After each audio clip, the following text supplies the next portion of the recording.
అదే RTV app వార్తల్ని క్షణాల్లో చదివే అవకాశం ఉంటుంది. ఒక న్యూస్ పేపర్, ఒక టెలివిజన్ ఛానల్ మీ చేతుల్లో ఎప్పుడూ ఉంటాయి.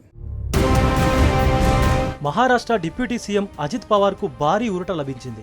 డిప్యూటీ సీఎంగా ప్రమాణ స్వీకారం చేసిన మరుసటి రోజే గతంలో సీజ్ చేసిన కోట్ల విలువైన అజిత్ పవార్ బినామీ ఆస్తులను ఇన్కమ్ ట్యాక్స్ క్లియర్ చేసింది. అజిత్ పవార్, అతని కుటుంబ సభ్యులు బినామీ ఆస్తులు కలిగి ఉన్నారనే ఆరోపణలు ఆదాయ పన్ను శాఖకు చెందిన బినామీ ఆస్తుల లావాదేవీల నిరోధక అప్పీలేట్ ట్రిబ్యునల్ కొట్టిపారేసింది.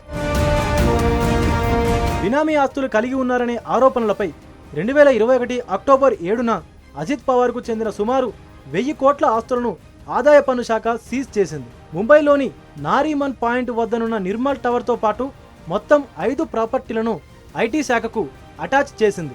వీటిలో నిర్మల్ టవర్తో పాటు సతారాలోని షుగర్ ఫ్యాక్టరీ, ఢిల్లీలోని ఫ్లాట్, గోవాలోని రిసార్ట్ సహా పలు ఆస్తులున్నాయి.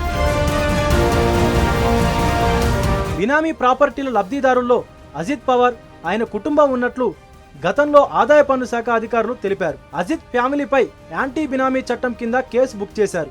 అజిత్ పవార్ తన ఆస్తులను న్యాయబద్ధంగా సంపాదించలేదని ఇన్కమ్ ట్యాక్స్ డిపార్ట్మెంట్ తెలిపింది. అయితే తనకు సంబంధం ఉన్న అన్ని సంస్థలు కూడా క్రమ పద్ధతిలో పన్నులు చెల్లించినట్లు అజిత్ తెలిపారు. మరిన్ని వీడియోస్ కోసం ఛానల్ ని సబ్స్క్రైబ్ చేయండి. లేటెస్ట్ అప్డేట్స్ కోసం వాట్సాప్ ఛానల్ ని ఫాలో అవ్వండి. ఆ లింక్ డిస్క్రిప్షన్ లో ఉంది.